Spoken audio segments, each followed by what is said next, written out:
¿Por qué hubo una brecha tan larga entre el surgimiento de humanos genética y anatómicamente modernos y el desarrollo de comportamientos complejos?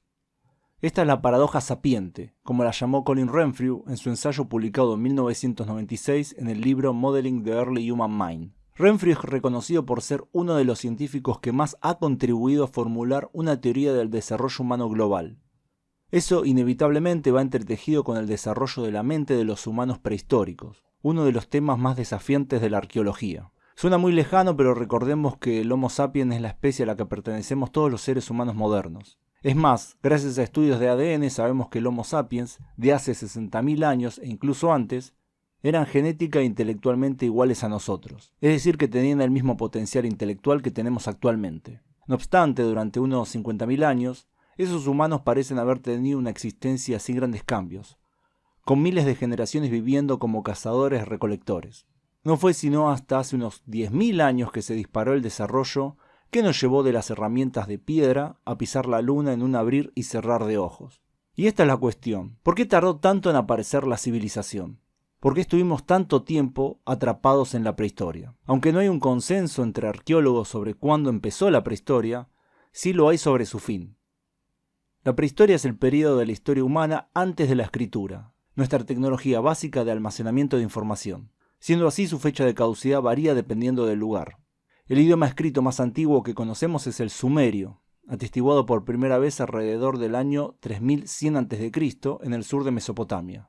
Eso es hace poco, si se tiene en cuenta que nuestros antepasados contaban con el nivel de inteligencia necesario para realizar ese y los demás avances tecnológicos y sociales principales que tenemos desde hace decenas de miles de años antes.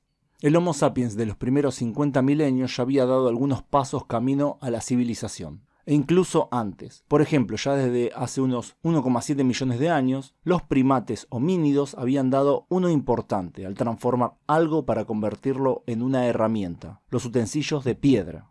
Pero el Homo sapiens ideó nuevas técnicas para fabricar esas herramientas, las hizo más complejas y variadas, e introdujo otro material, el hueso. Por otro lado, también creó adornos personales y otras cosas. Y aunque no parece a primera vista ser algo que cambia el mundo, son la primera evidencia que tenemos de que los humanos se fijaban en su propia imagen, un punto interesante de desarrollo.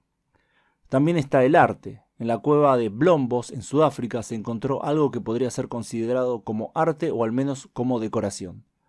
Piezas de ocre grabadas hace unos 80.000 años que se argumenta representan las primeras formas de representación abstracta o simbólica registradas hasta ahora. También está el hombre león de la cueva Stadel, en Alemania, esculpido en marfil de mamut hace 40.000 años. También están las Venus paleolíticas, estatuillas femeninas de hueso, marfil, piedra, terracota o madera, que datan de hace unos 20.000 años. Además del arte rupestre de hace unos 30.000 o 40.000 años, del que hay algunos ejemplos en Australia y Namibia, pero sobre todo en Francia y España, como el de la cueva de Altamira, que conserva uno de los ciclos pictóricos y artísticos más importantes de la prehistoria.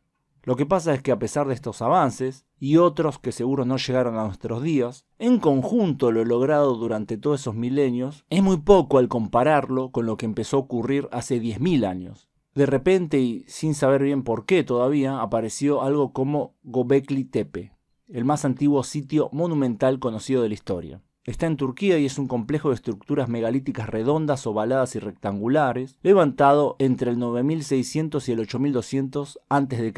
Era aparentemente un centro de congregación, algo completamente nuevo en la experiencia humana. Y lugares similares aparecieron en diferentes partes del mundo, como Stonehenge en Inglaterra y el Anillo de Brodgar en Escocia. El ser humano estaba en el umbral de la revolución neolítica, la primera transformación radical de la forma de vida de la humanidad, que pasó de nómada a sedentaria con la domesticación de plantas y animales. El primer lugar donde ocurrió esto fue en la creciente fértil, los territorios del Levante mediterráneo y Mesopotamia alrededor del 9000 a.C., pero se replicó en todas las regiones del mundo en procesos que, hasta donde sabemos, fueron independientes, con los asiáticos inventando la agricultura para cultivar arroz, por ejemplo, y los americanos por sí solos para cultivar maíz.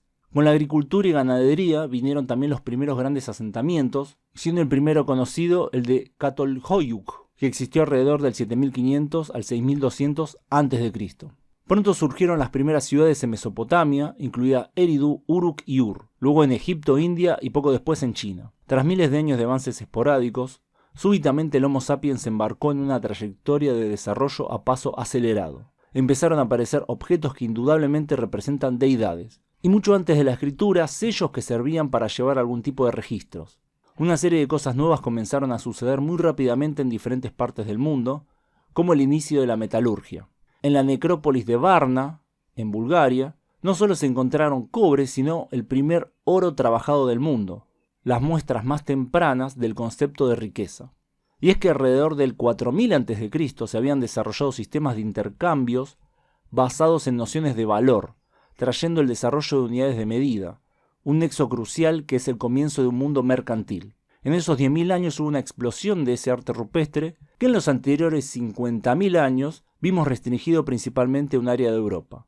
Y en todos los asentamientos floreció la escultura, monumental o diminuta, en variedad de materiales, así como la pintura y la música, hasta que llegó la escritura a ponerle punto final a esa prehistoria, pero no al ritmo de desarrollo. Y esta es la cuestión interesante.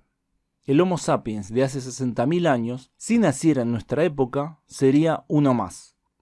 Y, como demostró 50.000 años más tarde, era perfectamente capaz de empezar a transitar el camino hacia las revoluciones agrícola, científica, industrial y digital, además de cualquier de los conceptos simbólicos que caracterizan a los humanos. Entonces, ¿por qué tardó tanto tiempo en hacerlo?